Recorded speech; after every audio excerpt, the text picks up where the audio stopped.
তোমাদের আজকে একটা জিনিস দেখাই। আমার ভাই সারাদিন মাছ ধরে ধরে জিয়ে রেখে দেয় জ্বালা ভরে। এই দেখো,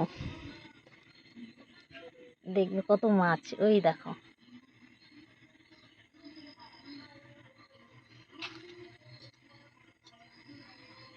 এখানে আছে হচ্ছে শিঙি মাছ আছে, কই মাছ আছে, মাগুর মাছ আছে। ওই দেখো একটা মাগুর মাছ আছে, বড় ধরনের। শিঙি মাছ আছে। ওর হচ্ছে নেশা, মাছ ধরে ধরে এরকম জিয়ে রেখে দেয়। আর এই কই মাছ আছে বড় একটা। এই দেখো, চলো ভিতরে আরো দেখাই। এই দেখো কত মাছ, দেখেছো? তো চলো, এর থেকে কিছু বড় বড় মাছ আমি কই মাছ তুলে নেবো, তুলে আজকে তেল কই করে রান্না করে দেখাবো। চলো তেল কই রান্না করে দেখাবো, আরো দেখাচ্ছি কত মাছ আছে। তো এখানেও আছে, এর মধ্যেও দেখাচ্ছি, দাঁড়াও।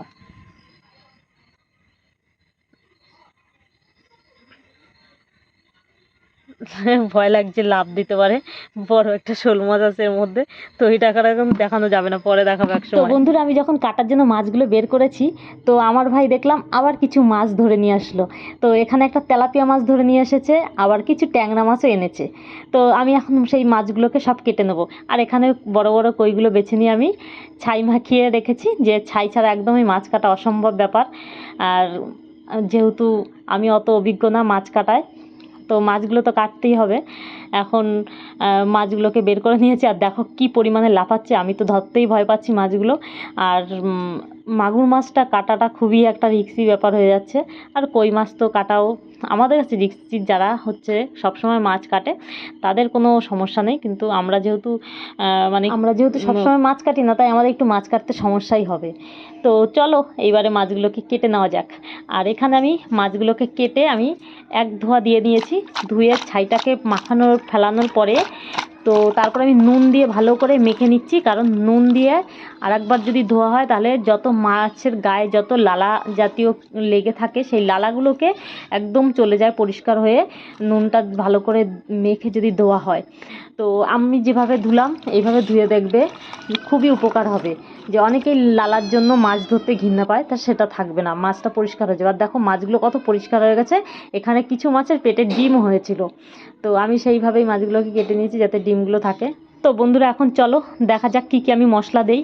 আর আমি যেভাবে রান্না করব তোমরাও কিন্তু অবশ্যই এইভাবে রান্না করে খেয়ে দেখবে যে কেমন হলো। আর কমেন্টে আমাকে পরে জানাবে যে রান্নাটা কেমন হয়েছে খেতে। তো আমি এইখানে নিয়ে নিয়েছি কাঁচা লঙ্কা, শুকনো লঙ্কা, একটু বেশি বেশি ঝাল দেবো তাই। আর শুকনো গোটা জিরে নিয়ে নিয়েছি। আর এখানে নিয়েছি সর্ষে। তো আমি মশলাটাকে আগে কাঁচা লঙ্কা এটাকে বেটে নিয়েছি, আর সর্ষেটাকে এখন বাটছি। আর আদাটা দিচ্ছি এখানে, আমাদের শুকনো আদা, কারণ আদা নষ্ট হয়ে যায়, তাই আমাদের পিস পিস করে শুকিয়ে রেখে দেয় আদা। সারা বছরই চলতে থাকে এরকম শুকনো আদা, আমাদের সবসময় রাখা থাকে। তো ওখানে মশলাগুলো বেটে নিয়েছি, তোমরা তো দেখেছোই। তো এইবারে আমি হলুদ মেখে নিচ্ছি আর নুন মেখে নিচ্ছি ভালো করে মাছের গায়ে। নুন হলুদটা মেখে মাছটা এখন ভাজতে হবে ভালো করে। তো আমি এখানে তেল ব্যবহার করব সর্ষের তেল। সর্ষের তেলে এই মাছটা খুবই ভালো হয় মাছ রান্নাটা। তো তোমরাও চেষ্টা করবে সর্ষের তেলটাকে দেওয়ার, কারণ এই রকম তেল কই বা সর্ষে কই যাই হোক, কই মাছ বা ইলিশ মাছ, এই মাছগুলো বিশেষ করে সর্ষের তেল দিলে খুবই ভালো লাগে খেতে। তো আমি এখানে সর্ষের তেলটা গরম করে নিয়েছি, আর গরম হয়েছে কিনা তাই দেখার জন্য আমি আগে নুন দিয়ে নিলাম খানিকটা। নুনটা দিয়ে নিলে কী হয়, মাছের গায়ে মানে কড়াইতে মাছটা লেগে যায় না। আর অবশ্যই এটা কড়াইটা মাছ ভাজার জন্যই, তার জন্য কালো কালো হয়ে রয়েছে। এখানে পাতায় মাছ ভাজা করা হয় বা অন্য রকমের রেসিপি বানানো হয়, তাই কড়াইটা একটু কালো কালো হয়ে রয়েছে। তো কালো কড়াইতে মাছ ভাজতে খুব সুবিধা, মাছ লেগে যায় না। আর এখানে ট্যাংরা মাছ ছিল, দেশি ট্যাংরা 3টে, ডিম হয়েছিল পেটে। মাছগুলো দারুণ খেতে কিন্তু দেশি ট্যাংরা। তো এই দেশি ট্যাংরাটা এর মধ্যে দিয়ে দিলাম আমি। আর আগে আমি ভেজে নিয়েছি, এখানে বসিয়েছি হচ্ছে তেলাপিয়া মাছটাকে 2 টুকরো করেছি। তেলাপিয়া মাছটা আর মাগুর মাছ, এই মাছগুলোকে আগে ভেজে নিচ্ছি, কারণ এই মাছটা একটু কড়া করে ভাজতে হবে, কড়া না হোক একটু লাল লাল করে ভাজতে হবে। আর আমাদের পুচুটা আছে, পুচুর খাওয়ার জন্য ওরকে তো ঝোলের মাছ দেওয়া যাবে না, তাই ভাজা মাছ খেতে হবে ওর। তার জন্য ওর জন্য কিছু মাছ রেখে দেবো। আর এখানে আমি যে কই মাছগুলো দিয়েছি, কই মাছটা কিন্তু আমি খুব লাল করে ভাজবো না, হালকা ভাজবো, এপিট ওপিট করে কই মাছটাকে ভাজবো, একদম কাঁচা মাছ করব না। অনেকে কাঁচা মাছই করে, হ্যাঁ, কিন্তু আমি এখানে কাঁচা মাছ করব না, আমি এপিট ওপিট করে একটু ভেজে নেবো। আর দেখো মাছটা এতটা টাটকা, তো মাছটা বেঁকে পুরো ধনুকের মতো হয়ে যাচ্ছে, মানে লেজটা উল্টে গেছে। আমি ভাজতে গিয়ে তো মহা মুশকিলে পড়েছি, কারণ মাছ উল্টাতেই পারছি না, মাছ এদিকে বেশি ভাজা হয়ে যাচ্ছে, অথচ মাছ উল্টাতে পারছি না। একটা বিদিবিস্ত্রী কাণ্ড হয়ে গেছে, কি বলবো আর। তো যার জন্য মাছটা একটু বেশিই ভাজা হয়ে গেছে। আর এতটা ভাজার দরকার নেই, প্রয়োজন নেই, এপিট ওপিট করে নিলেই হবে। কিন্তু আমার দরকার ছিল মাছটা একটুখানি ডিজাইন করে কেটে কেটে নিলে আরও ভালো হতো। তো এখানে আমি মশলাটাকে ভাজা বসিয়ে দিয়েছি। আর তোমাদের একটা জিনিস দেখানো হয়নি, সেটা মিস হয়ে গেল। সেটা আমি কড়াইতে যে তেলটা ছিল সেই তেলে একটু কালো জিরা ফোড়ন দিয়েছিলাম।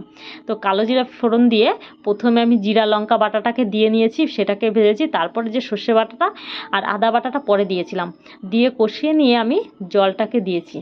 তো এখন জলটাকে ফুটতে দেবো। জলটা ভালো করে যখন ফুটে আসবে তারপরে মাছটা দেবো।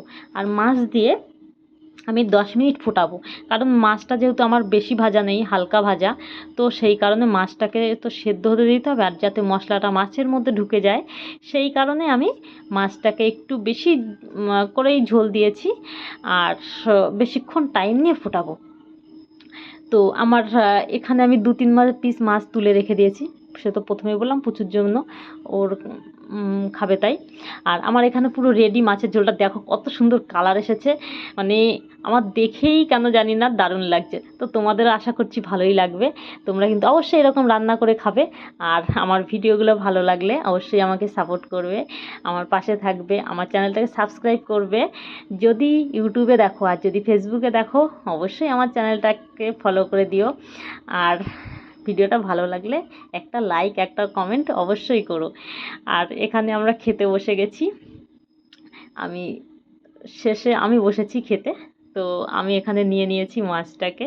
আমি একটু দেরি করে খাচ্ছি, কারণ আমি একটু মজা করে আরাম করে খাবো বসে বসে, তাই। তো তোমরাও চলে আসো।